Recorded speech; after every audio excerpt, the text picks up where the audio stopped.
guys, welcome back to my channel. Today we're going to do a tutorial on fireball, like a cool fireball. So how do we do that? Well, let's make our simple fireball. Honestly, it can be this, okay? So this is our fireball.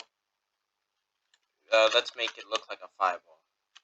You can make it look like however you want, maybe use some meshes, but yeah, let's make this our fireball. So there's some orange, and maybe let's add some particles, but maybe let's add some fireball, some particles too. Yeah, something like that. And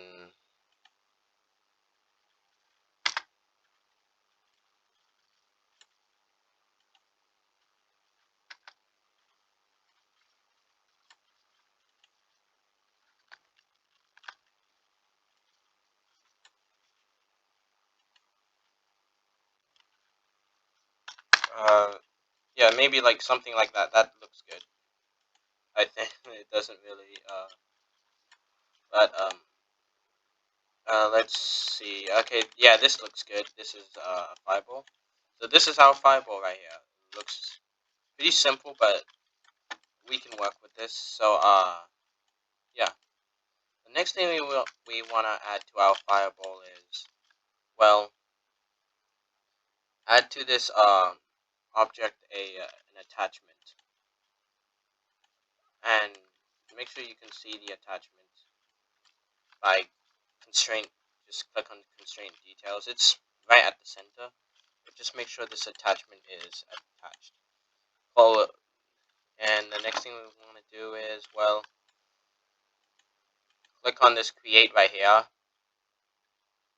and then you want to create a vector force.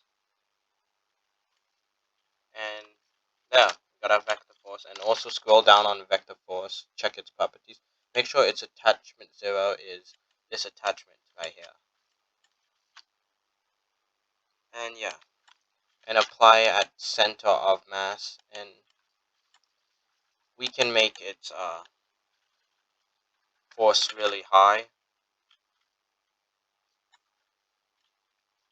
because like we need this high, and it won't work unless we do some thing to it. So yeah, so here now let's call this our fireball. Fireball. Drag it to replicated storage, and then in service script service, create a script. In this script, just name this script main, and then in starter GUI, add a local script and call this this is the key bind. This is going to be the key to fire the ball. So the first thing we want to do is get our player. Local player equals game dot players. Actually, never mind. You can still use this. Let's use user input service. So local UIS equals game get service, use quotation marks, user input service. Now the next thing is, well, let's add UIS and then input began connect function, and we can call this the input here. And the next is game process event, and then if input dot user input type is equal to enum dot user input type dot keyboard, then and one more thing before I explain what this does right here. If input dot key code is equal to enum dot key code. Now choose your key code. What's your key code? So maybe let's do Q. Then so now let me let me explain myself what this does. So we're storing user input service as a variable, and then we want the input began event, which basically it fires like it tells us what we pressed on our keyboard. So we pressed the key and it's key code Q. So we're just checking if the key that was just pressed was Q. And then the next thing you want to do is go add something to replicated storage, add a remote event. And in a remote event, you can name it pretty much anything, but let's call it fire. And also let's add a debounce. This is to add a cooldown so we don't infinitely get so many fireballs. So if db is equal to false, then db is equal to true, wait 0.5, and this is going to be cool down. db equals false, and that's our cooldown. Okay, the next thing we're gonna do is, well, for the fire remote event that we have right here, let's store it as a variable and we'll call it fire event game.replicated storage dot fire. Now fire event colon fire server. Now this sends a message to the server, and yeah, it sends a message to the server. Like, that's what fire server does. It just sends a message to the server. Now we need a way to get the message, like, from the script. So we're going to use our main to get the message. So how do we get the message? Well,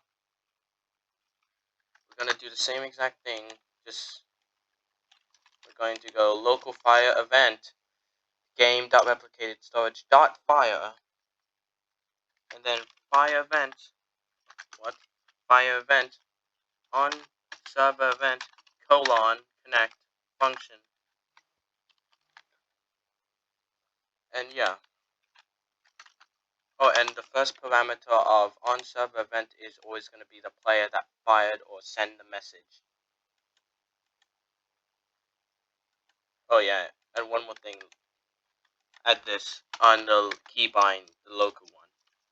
Player equals game dot players dot local player. Just in case, okay? There's no real reason, but just please add it. It's good to add it. So player. So the next thing we're gonna do is we're gonna use this first parameter. So local char equals player dot character.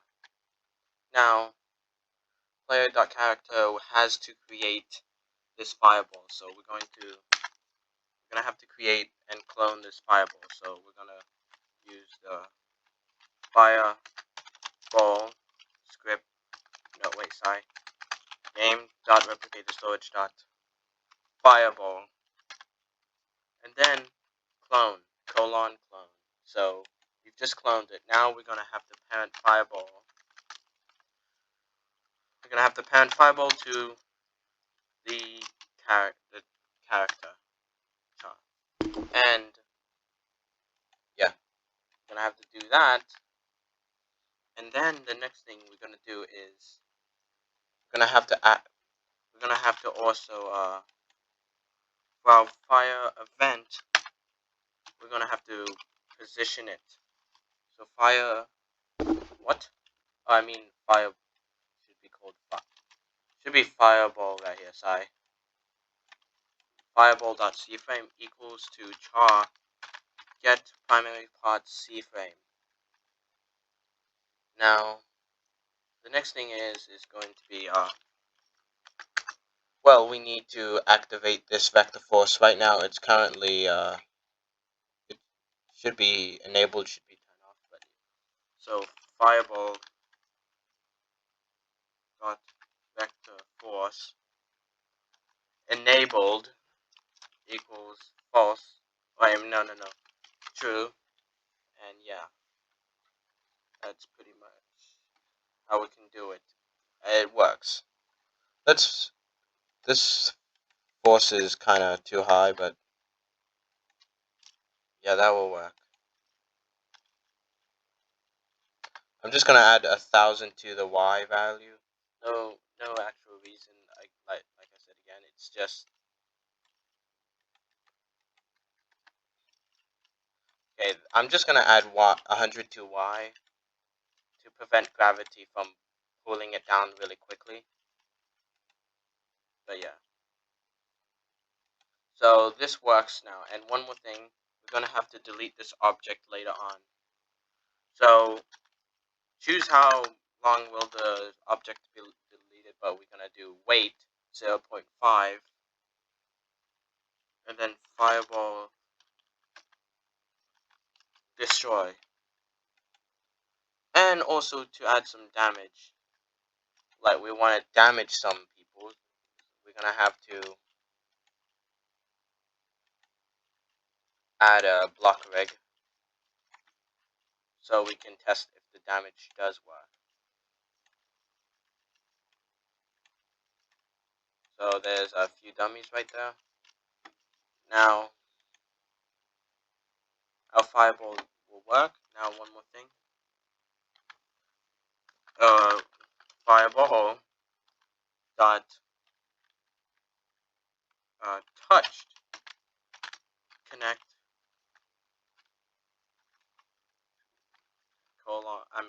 brackets function and then another open and close brackets and hit. And the next thing we're gonna do is local char equals hit dot parent local hum is equal to hum. Wait, no, sorry. No, it's equal to char. Find first child char. No, sorry. Go take two quotation marks, and in between will be humanoid. Then if hum, then hum take damage.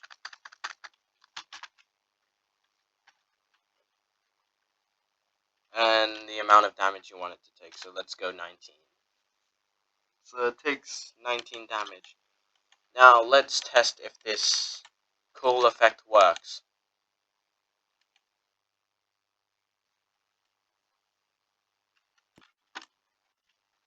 Okay, we're in the game, so wait for our character to load. Oh, by the way, this is my shirt. I made this shirt.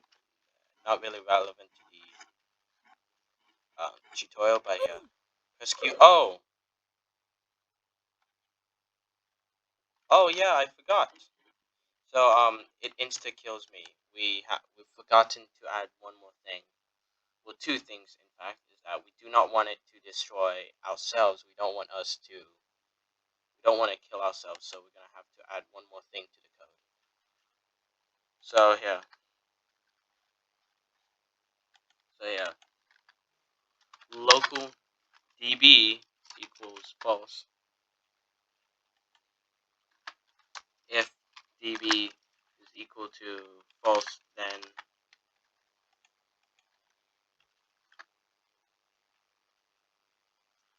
wait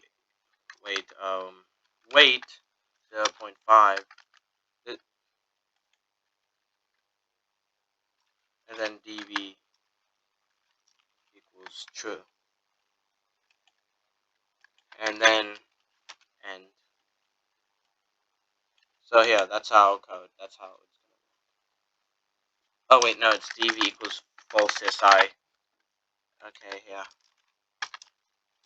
Sorry. So that's how it works. So yeah, and one more thing, to prevent it from damaging ourselves, we could do two things. One, position this thing in front of the humanoid. Sure, we can do that. cframe.new, and then let me just check. Okay, so make sure it's a negative value for the x, because we're gonna position it right in front, and we're going to put it 4 studs in front, and yeah, that's how the code will work. So cframe.new is going to be times this. So, and then one more thing, for extra measures, we're going to do one more thing. If char, oh whoops, there's 2 chars here. That's a problem. So we're going to go, gonna call this e char.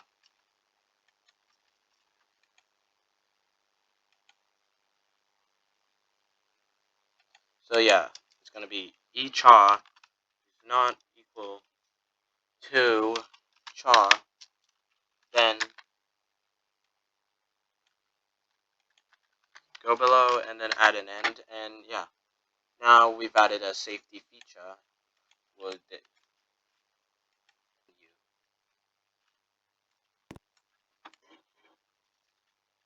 So yeah. Oh, what happened? Huh. Okay, I know the problem. The problem was that the ball spawned right in front of me. Oh, right next to me, in fact. Okay, so here's the problem. So let's see what's the real problem here, and see what direction is our vector force pointing at.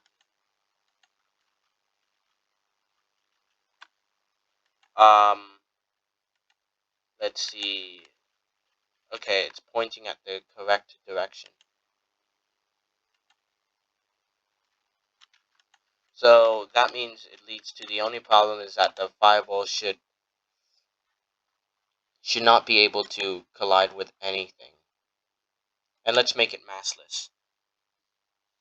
And drag this back to replicated storage. And then test this game once more. And then, okay, we're in the game. So here. Ah,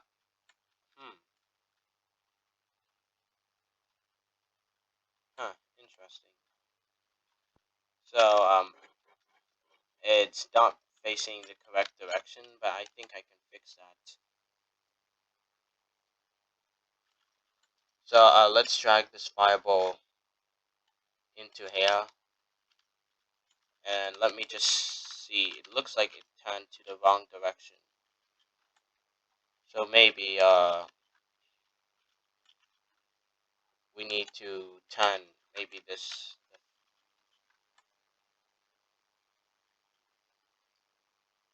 Okay, so I think what the problem was is that maybe we needed to,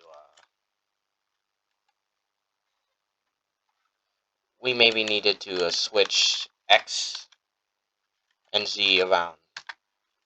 So maybe this will work. I'm not sure. Let's drag it into again and hope this will work this time.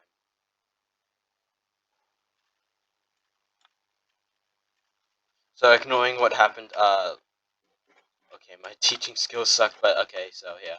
Press Q. Oh, it's going the opposite direction. Oh, and it's positioned wrong. So, one more thing. Go to the fireball, and lastly, go to force and make sure Z is negative. Z is negative. Go back to main. Make sure -4 is not there, and make sure -4 is over there. And then now we'll play this game one more time, and we'll finally get the effect that we want.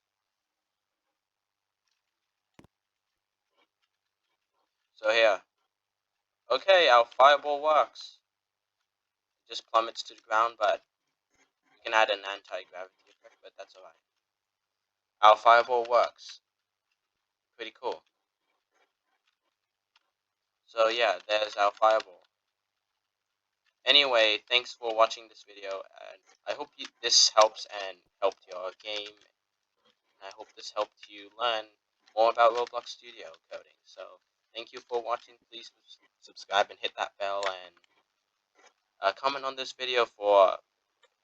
You can comment on this videos for some suggestions or some questions.